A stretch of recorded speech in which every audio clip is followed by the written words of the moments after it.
நீங்கள்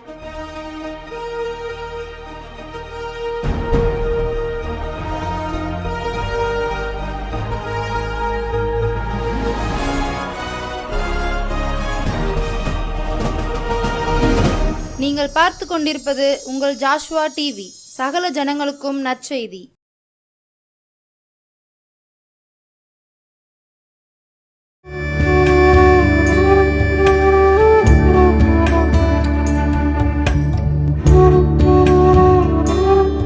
நம்முடைய ஆண்டவரும் உலகத்தின் இரட்சகமாகிய இயேசு கிறிஸ்து தந்த இந்த நல்ல நாளில் உங்களை சந்திப்பதிலே மிகுந்த சந்தோஷம். என் எஜமான் இயேசு மகாராஜன் உங்களை ஆசீர்வதித்து உங்களை பாதுகாத்து வழிநடத்தி இம்மட்டும் வந்த தேவன் இனிமேலும் அப்படியே செய்வார். ஆமென் சொல்லுங்களேன்.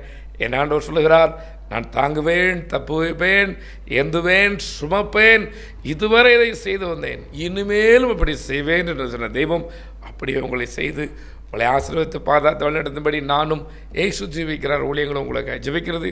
கர்த்தர் பெரிய காரியங்களை செய்யட்டும். இந்த நாளிலே நாம் முதலாவதாக கர்த்தருடைய வார்த்தை கேட்க இருக்கிறோம். தேவனுடைய நாம மகிமைக்கென்று சேனைகளின் கர்த்தர் எனக்கு ஞாபகப்படுத்தி அனுப்பின ஒரு வார்த்தை இருக்கிறது. உங்களிடத்தில் வேதாகம் இருக்கிறதா? தயவு செய்து என் அன்பு தெய்வ சகோதரி, எனக்கு அன்பான தெய்வமுடைய பிள்ளைகளே, உங்கள் வேதாகமத்தை திருப்புங்கள்.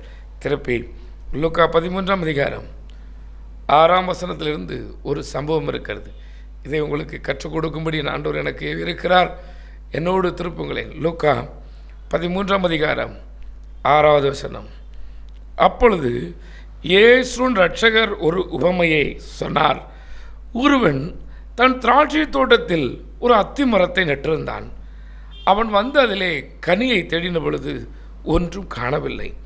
அப்பொழுது அவன் தோட்டக்காரரை நோக்கி, இதோ 3 வருஷமாய் இந்த அத்தி மரத்திலே கனியை தேடி வருகிறேன், ஒன்றையும் காணவில்லை.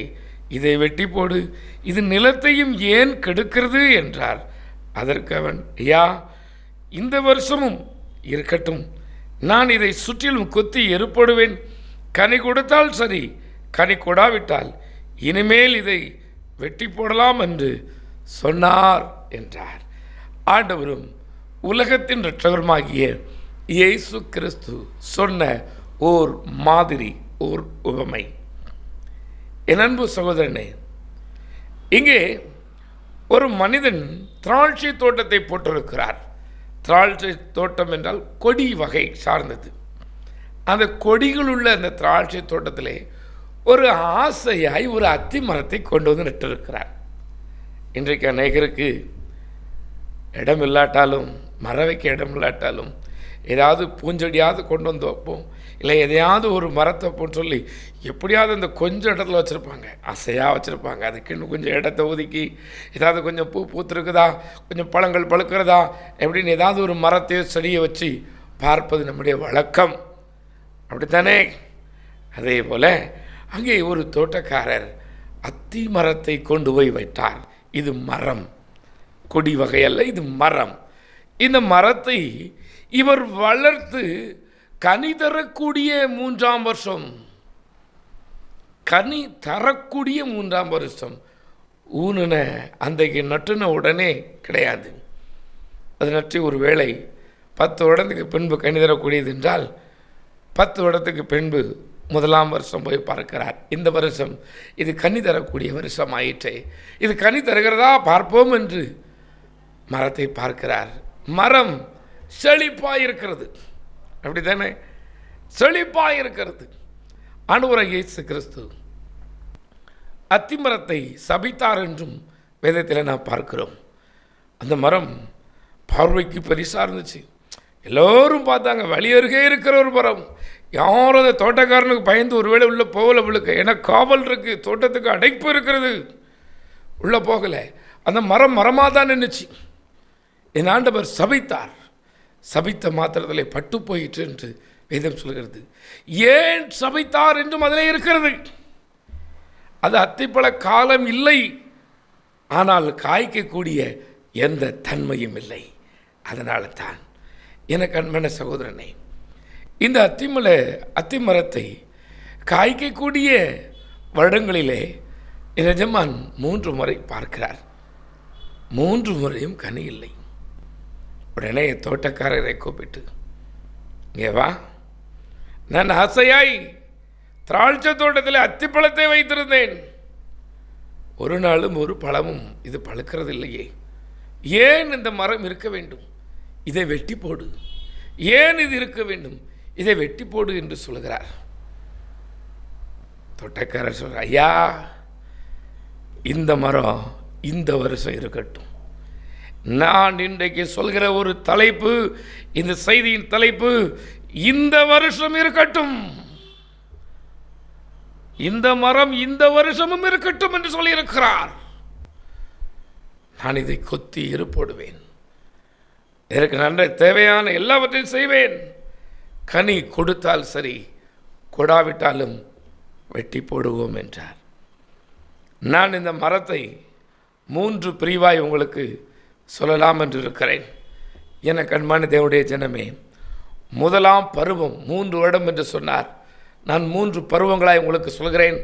குழந்தை பருவம், முதலாவது இந்த குழந்தை பருவமாக இருக்கும் பொழுதே என் பிள்ளை என்னோடு பேசுமா, என் பிள்ளையோடு பேச நான் விருப்பமாக இருக்கிறேனே என்று சொல்லி ஆசையாய் வருவாராம்.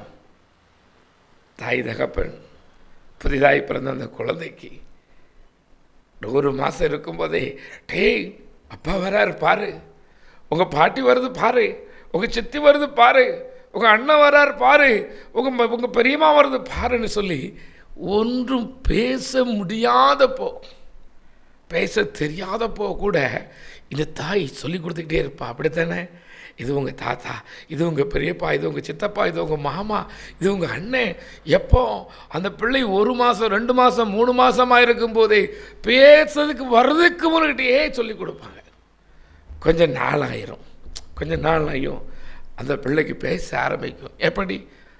அம்மா அப்படிங்காது, சரியாக சொல்லாது. அம்மா அப்படின்னு கூப்பிடாது.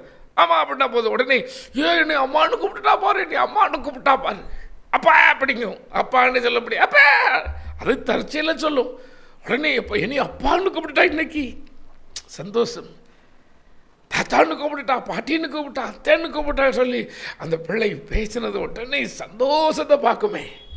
என் பிள்ளை நீ சொல்லிட்டு, என் பிள்ளை என் பேரை சொல்லிட்டு, என் பிள்ளை என் பேரனை கூப்பிட்டுட்டு, என் பிள்ளை என் மகளை பேரை சொல்லிட்டுன்னு சொல்லி சந்தோஷமாக இருப்போம்.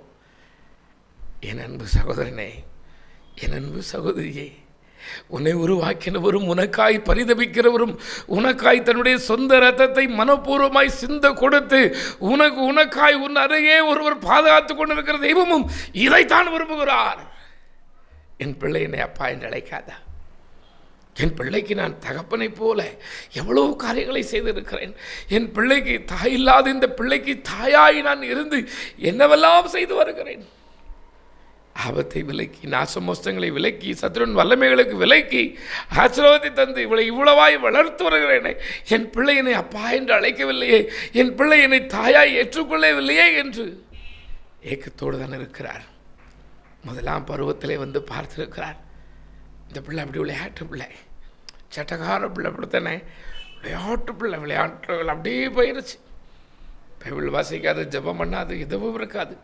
ஆனால் தேவாதி தேவன் தன் இதயத்திலே தேற்றி கொண்டாராம். நான் கிராமத்தை சார்ந்தவன், கிராமத்திலே ஒரு வழக்கம் உண்டு. சின்ன பிள்ளை, இந்த சின்ன பிள்ளைக்கு என்ன தெரியும்? இந்த சின்ன பிள்ளையை போய் இப்படி நம்ம நினைக்கலாமா? அப்படிமோ? ஐயா, சாமுவேல் சிறுபிள்ளை, யார்கிட்டையும் பேச முடியல. நிஜமானால் யாரும் அவருடைய சத்தத்தை கேட்க விரும்பவில்லை. உதட்டில் பக்தி இருந்துச்சு, உள்ளத்தில் பரிசுத்தம் இல்லை. இன்னைக்கு எல்லாருக்கும் உதட்டில் பக்தி இருக்குது ஐயா.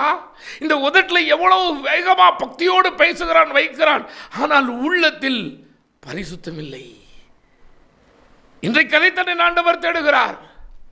உதட்டு சோத்திர பலி அல்ல, உள்ளத்தில் வருகிற சோத்திரத்தை ஆண்டவர் விரும்புகிறார். உதட்டில் இருக்கிற பக்தியை பார்த்து ஆண்டவர் பயந்து ஒருவேளை நீ ஏமாறுவார் என்று நினைக்க வேண்டாம். உன் உதட்டை பார்த்து, உன் முகத்தை பார்த்து நிஜமா நீ ஏமாற மாட்டார். உன் உதட்டு ஜெபம் உன் மக்களை ஏமாற்றிக் கொள்ளலாம், உன் சொந்தங்களை ஏமாற்றும், உன் குடும்பத்தை ஏமாற்றும். நீ பெரிய பசுத்தவான் போல உதட்டிலே தோத்திர அலையிலையா எல்லாத்தையும் நீ உன் சபையை வேணா ஏமாற்றிக்கிடலாம், தேவனை ஏமாற்ற முடியாது. அவர் இருதயத்தின் உள்ளிந்திரியங்களையும் ஆராய்கிறவர். இன்னைக்கு இந்த ஆராதனை முடிஞ்சதுக்கு அப்புறம் நீ எங்கே போய் நிற்ப, நீ என்ன செய்வேன்னு அவரை தெரிஞ்சு மாத்திரமல்ல, கணக்கு எழுதி வச்சது போல எழுதி வைக்கிற ஒரு தெய்வம். அவர்கிட்ட நீ ஏமாற்ற முடியாது. அன்றைக்கு சாமுவேலின் நாட்களிலே ஏலிதான் பெரிய ஆசாரியர். அவருடைய பிள்ளைகளை குறித்து பல முறை என் ஆண்டவர் அவர்களுக்கு எச்சரிக்கிறார். 3 முறை சொல்லுகிறார், உன் பிள்ளை இப்படி இருக்கிறான், கண்டி கண்டி கண்டி. இன்றைக்கு ஊழியக்காரனுக்கும் சரி, ஊழியக்காரிக்கும் சரி, விசுவாசிகளுக்கும் சரி, தேவன் பயன்படுத்தக்கூடிய பிள்ளைகளை எப்படியாக இவனை வழியை விட்டு விலக்கணும், எப்படியாவது இவன் ஊழியத்தை அவமானப்படுத்தணும், எப்படியாவது இவனை சபை விட்டு எடுக்கணுங்கிறதுக்காக பயன்படுத்துகிற ஒரு பாத்திரம் தன்னுடைய பிள்ளைகளை.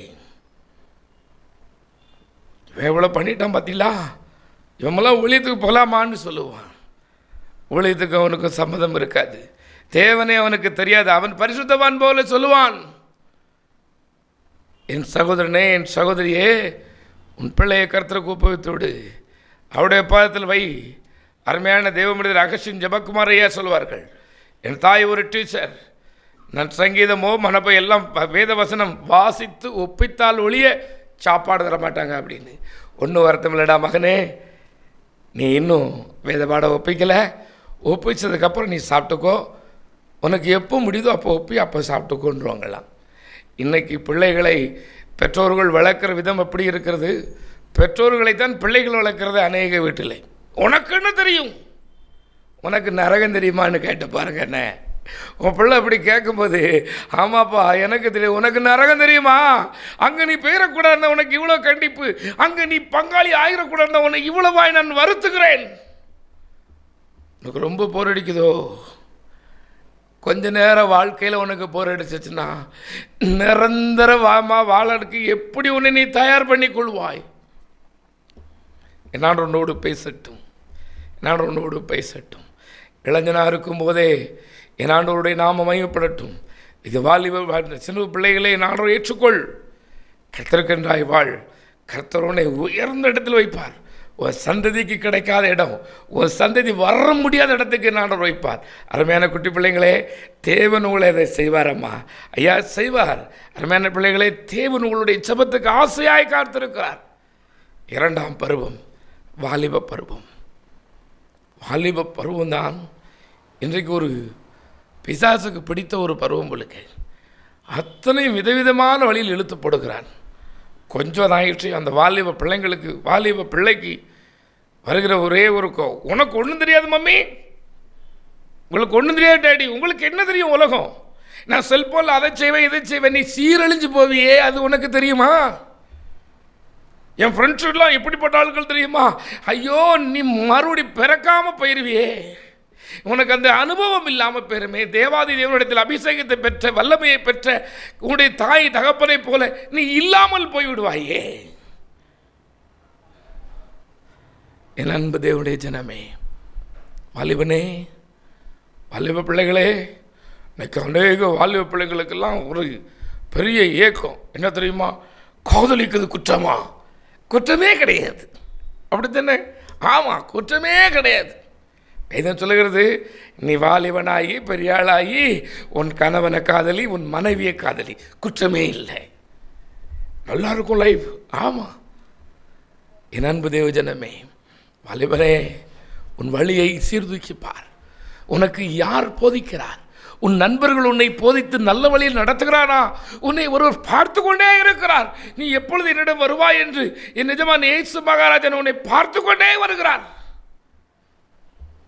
அவர்கிட்ட நீ ஏமாற்ற முடியாது, அவர்கிட்ட நீ நினைக்கிறது போல நீ ஏமாத்திட முடியாது. என் அன்பு தேவஜனமே, உன் தகப்பனுக்கு தெரியாமல் இருக்கலாம். வாலிப மகளே, மகனே, நீ செய்கிறது, நீ பேசுகிற விதம், நீ நடந்து கொள்கிற விதம் உன் தகப்பனுக்கு தெரியாமல் இருக்கலாம், உன் தாய்க்கு தெரியாமல் இருக்கலாம், உங்கள் சொந்தத்துக்கு தெரியாமல் இருக்கலாம். ஆனால் ஒருவர் கணக்கு வைத்து கொண்டு இருக்கிறார். நீ செய்கிற அத்தனையும் ஒருவர் எழுதி கொண்டு இருக்கிறார். ஞாபக புஸ்தகத்தில் எழுதி வைத்து இருக்கிறார். ஒன்றொன்றாய் கணக்கு கேட்பார். நீ இப்போ ஏமாத்திட்டு போகிற மாதிரி அங்கெல்லாம் போக முடியாது.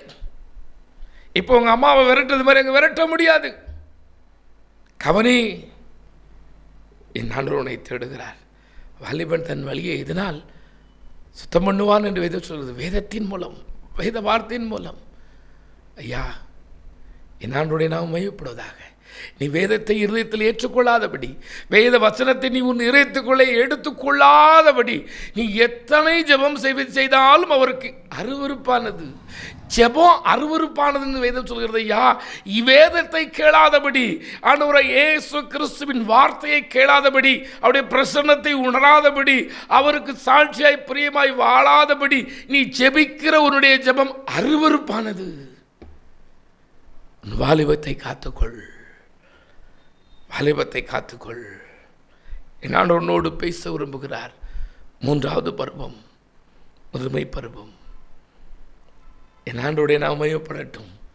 வாலிபனாக இருக்கும்போது இப்படியெல்லாம் அடங்காமல் அலைத, வீட்டுக்கு கட்டுப்பட மாட்டேக்கு, தெருவுக்கு கட்டுப்பட மாட்டேக்கு, சொந்தத்துக்கு கட்டுப்பட மாட்டேக்கு, இது என்ன செய்ய அப்படின்னு சொல்லி யோசிக்கும் போது தான் பெரியோர்கள் சொல்லுவாங்க, இவளுக்கு ஒரு கால் கட்டு போட்டால் சரியாயிரும், இவனுக்கு ஒரு கல்யாணம் பண்ணி வச்சுட்டா சரியாயிருவான், அவள் அடக்கிடுவா அப்படிம்பாங்க.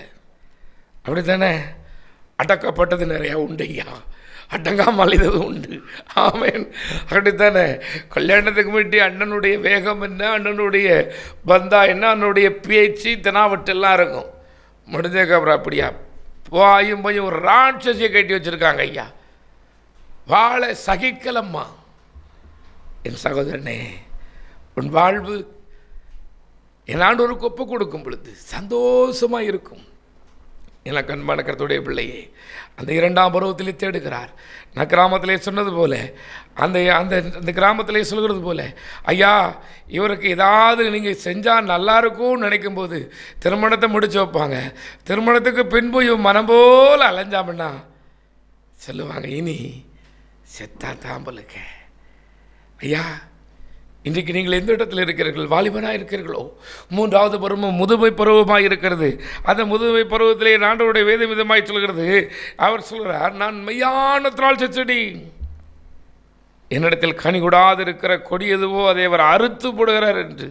அதே போல் இந்த அத்தி மரத்துக்கும் 3ஆம் வருஷம் வந்துட்டு பார்த்துட்டு இது பெரியாளாக ஆயிட்டு, ஐயோ வாலிபனாக இருக்கும்போது வேலை இல்லாமல் இருந்தால் நல்ல வேலை கொடுத்துட்டேன், சின்ன பிள்ளையாக இருக்கும்போது நல்ல கவனிக்கிறதுக்கு ஆள் இல்லாமறதுக்கு கவனிக்கிறதுக்கு எல்லாவற்றையும் செய்து இவனை வாலிபனாக்கி வேலையை கொடுத்து எல்லாம் செஞ்சாச்சு, இன்னும் இது திருந்தலையே.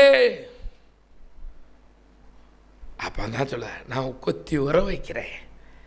நான் சொல்லுவேன், இன்றைக்கி நிறைய பேருக்கு உரம் வச்சு விட்டுருக்கு. ஆமேன் தானே? ஆமேனா இல்லையா? என் சகோதரனே, என் சகோதரியே, நீ பார், துன்மார்க்கன் செழித்து வருகிறானோ, தேவனை மறுதளிக்கிறவன் சபைகளை பெருசால் தெரிதானோ, உரம் வச்சு விட்டுருக்கிறார். உரம் வச்சு விட்டுருக்கு. இன்னும் கொஞ்சம் உனக்கு கொஞ்சம் இன்னும் கொஞ்சம் வாய் கட்டும், நீ அப்படியாவது திருந்தியான்னு பார்ப்போம்னு சொல்லி உரம் வச்சு விட்டுருக்கிறார். வேற ஒன்றும் இல்லை ஐயா, உரம் தான் வச்சு விட்டுருக்கிறார். பயப்படாதங்க, சீக்கிரம் நாள் வேதம் சொல்கிறது, மரத்தடியில் கோடாரி வேரில் இருக்குது, அது தெரியாமல் அது குதிக்குது. அது தெரியாமல் நம்மளை யார் இப்படி வச்சிருக்கிறது தெரியாமல் தான் இன்னைக்கு பெரிய காரியங்களை செஞ்சுக்கிட்டு இருக்குது. யாரும் தெரியுமா, என் சந்தோதி என்ன தெரியுமா, என் பேக்கு ரவுண்டு என்ன தெரியுமா, அப்படிங்கி எல்லா ரவுண்டையும் கைக்குள்ள வச்சிருக்கிற, சுவாசத்தை கைக்குள்ள வச்சிருக்கிற தெய்வன் ஒருவர் அவனுக்கு மேலே இருக்கிறாருன்னு தெரியாமல் உரம் வச்சு தான் விட்டுருக்கிறாரு. இந்த வருஷம் சரியாவட்ட வெட்டி போட்டுருவாரு தெரியாமல். அப்படி தானே? தெரியாமல் ஓடிக்கிட்டு இருக்கு. பயப்படாத, அதுக்கு உரம் வச்சு தான் விட்டுருக்கிறாரு. வேலையை அடைச்சி நல்லா உரம் வச்சு விட்டுட்டு அதுக்கப்புறம் சொல்லுறாரு, இந்த வருஷம் இது கனி கொடுக்காட்டா, என் சகோதரனே, என் சகோதரனே, என் சகோதரியே, கர்த்தருடைய பிள்ளைகளுக்கு விரோதமாய், ஊழியத்துக்கு விரோதமாய், உன்னுடைய சொந்தத்துக்கு விரோதமாய், கர்த்தருக்கு பிரியமில்லாத நீ செஞ்சும் நீ நல்லா வார அப்படின்னா நீயே யோசித்துக்கொள். நீங்களே யோசித்துக் கொள்ளுங்கள் ஐயா. உரம் வச்சிருக்கிறாரு. நீ தீமை செஞ்சு உனக்கு நன்மை நடக்குது அப்படின்னா உரம் வச்சு விட்டுருக்கிறாரு. மனம் திரும்பிடு. நீ தீமை செஞ்சு உன் தகப்பனுக்கு, உன் தாய்க்கு, உன் சொந்த பந்தத்துக்கு தீமை செஞ்சோம் உனக்கு செய்வதெல்லாம் வாய்க்கு அப்படின்னா நீ நல்லதுன்னு நினச்சி கடவுள் விட்டுருக்கிறாருன்னு நினைக்க வேண்டாம். உங்களுக்கு உரம் வச்சு விட்டுருக்கிறாரு. இந்த வருஷம் திரும்பாட்டா முடிந்தது. என்னாலும் எனக்கு இதயத்தில் சொன்னதனால் சொல்கிறேன், உங்களுடைய இருதயமே உங்களை குற்றவாளியாக தீர்க்குமாம். உங்கள் இருதயம் உங்களுக்கு சொல்லவில்லையோ இது தப்பு என்று, ஆனால் மற்ற சொந்த பந்தம் என்ன நினைப்பாங்க, அந்த வைராக்கியத்துக்கு செஞ்சிரு. இன்னொருத்தர் உன்னை செஞ்சு தான் விட்டுருக்கிறாரு. அவர் கொத்தி எரு போட்டு வேலி அடைச்சி வச்சிருக்கிறாரு. ஏன் தெரியுமா? இந்த வருஷம் நீ கனி கொடுக்காட்டா வெட்டதுக்கு ஒரு ஆயத்தமாக இருக்கிறார். இந்த வருஷம் நீ கனி கொடுக்காட்டா, என் சகோதரியே, என் சகோதரனே, இந்த வருஷம் நீ ஆண்டவருக்கென்று ஒப்பு கொடுத்து விட்டு இத்தனை நாள் நீ சும்மா இருந்துட்ட, இந்த வருஷம் நீ எழும்பாட்டா, இந்த வருஷம் நீ கர்த்தருக்கென்று ஏதாயிலும் செய்யாட்டா, இந்த வருஷம் நீ விட்டு வந்த அந்த ஊழியத்தை செய்யாட்டா, நீ விட்டு வந்த அந்த சபையிலே கர்த்தருக்கென்று ஏதாயிலும் செய்யாட்டா, கோடரி ஆயத்தமாக இருக்கிறது. வேதம் சொல்லுகிறது, என் ஆண்டவர் சொல்கிறார், ஐயா இந்த வருஷம் இருக்கட்டும், இந்த வருஷம் இருக்கட்டும். வேதத்திலே இது ஒரு பெரிய சத்தியம். என் ஆண்டவராகிய இயேசு கிறிஸ்து பிதாவை தோட்டக்காரர் என்று சொல்கிறார். நான் மையான திராட்சை செடி, என் பிதா தோட்டக்காரர் என்று சொல்கிறார். யோவானிலே சொல்கிறார், யோவான் 15ஆம் அதிகாரம் 1ஆம் வசனம் சொல்கிறார், பிதா தோட்டக்காரர் ஆயத்தமாக இருக்கிறார். குமாரன் இயேசு கிறிஸ்து உனக்கு பரிந்து பேசி கொண்டிருக்கிறார். இந்த வருஷம் இது இருக்கட்டும். ஐயா, என் பிள்ளையினுடைய திருமண காரியத்தை நேர்த்தியாய் செய்து முடிக்க வேண்டுமே என்று ஜெபித்தான். நேர்த்தியாய் செய்து முடித்தாயிற்று. என் பிள்ளைக்கு நல்ல வீடு கட்டணுமே என்று சொல்லி தினந்தோறும் ஜெபித்தாள். வீடு கட்டியாயிற்று. என் பிள்ளைக்கு வேலை இல்லை என்று ஜெபித்தாள். வேலை கிடைத்தாயிற்று. எல்லாம் கிடைச்சிருச்சு. ஆனால் கர்த்தருக்கென்று என்ன செய்தாய்? கர்த்தருக்கென்று என்ன செய்தாய்? வேதம் சொல்கிறது, என் ஆண்டவனோடு பேசுவாராக, என் ஆண்டவனோடு பேசுவாராக. என்னில் கனி கொடாதிருக்கிற கொடி எதுவோ அதை அவர் அறுத்து போடுகிறார். கனி கொடுக்கிற கொடி எதுவோ அது அதிக கனிகளை கொடுக்கும்படி அதை சுத்தம் பண்ணுகிறார். நான் உங்களுக்கு சொன்ன உபதேசத்தினாலே நீங்கள் இப்பொழுது சுத்தமாக இருக்கிறீர்கள். என்னில் நிலைத்திருங்கள், நானும் உங்கள் நிலைத்திருப்பேன். கொடியானது திராட்சை செடியில் நிலைத்திராவிட்டால் தானாய் கனி கொடுக்க மாட்டாது. நீ கனி கொடுக்கணும்னா, என் சகோதரனே, என் சகோதரியே, நீ சபையோடு இணைந்திருக்க வேண்டும். ஒரு ஊழியத்தோடு இணைந்திருக்க வேண்டும். கர்த்தருக்கென்று ஊழியம் செய்கிற உண்மையுள்ள ஊழியனோடு உனக்கு ஐக்கியம் இருக்க வேண்டும். கர்த்தரை தெய்வம் என்று ஆராதிக்கிற, இயேசுவை கிறிஸ்து என்று ஆராதிக்கிற சபையிலே நீ அங்கமாய் இருக்க வேண்டும். நீ தானாய் கனி கொடுக்க முடியாது. உனக்கு எல்லாம் தெரியும் நினைக்கலாம். தெரிஞ்சுக்கோ, தேவனுக்கு நீ பிள்ளை என்பதை மறைந்து விடாதே. ஒரு சம்பவத்தை சொல்ல விரும்புகிறேன். கொஞ்ச நாளாகவே எல்லாத்துக்கும் வரக்கூடிய ஒரு சுபாவம் இது.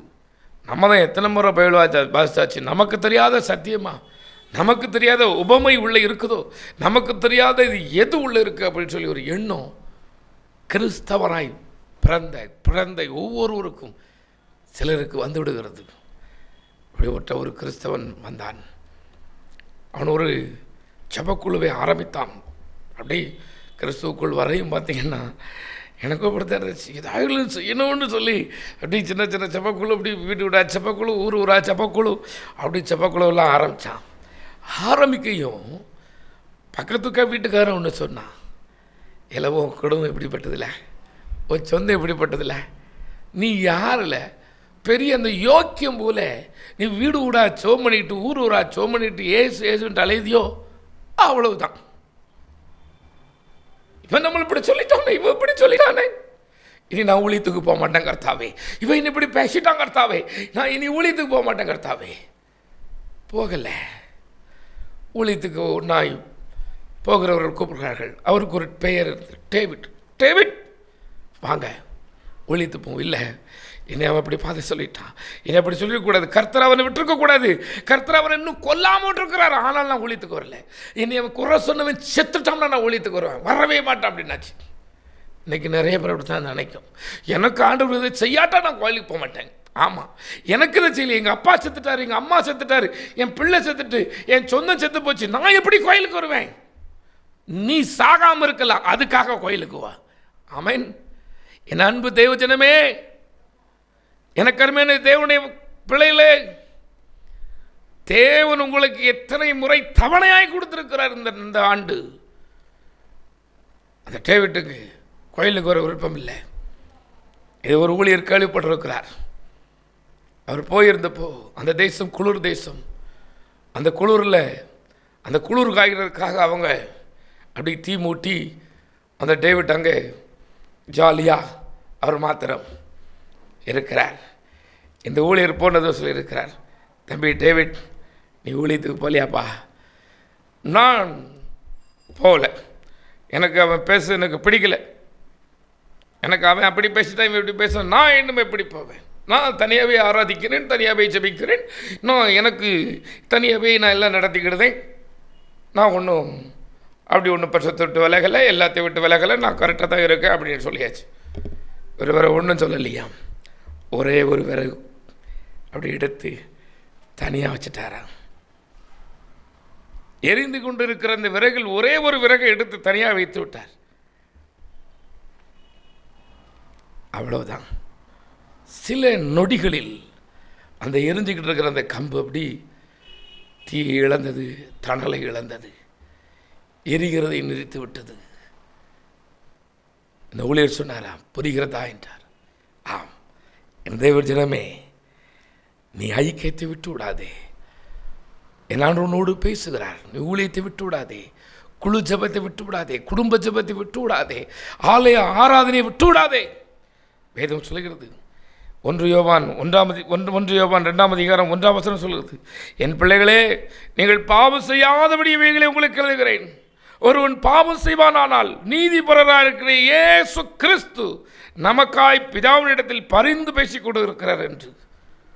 என் அன்பு தேவஜனமே, ரோமரிலே சொல்கிறது, ரோமர் 8:26 சொல்கிறது, அந்தபடியே ஆவியானவரும் நமது பலவீனங்களில் நமக்கு உதவி செய்யும்படி உதவி செய்கிறார். நாம் ஏற்றபடி வேண்டிக் கொள்ள வேண்டியது இன்னதென்று அறியாதிருக்கிறபடியால் ஆவியானவர் தாமே வாக்கு கடங்காத பெருமூச்சுகளோடு நமக்காக வேண்டுதல் செய்கிறார் என்று.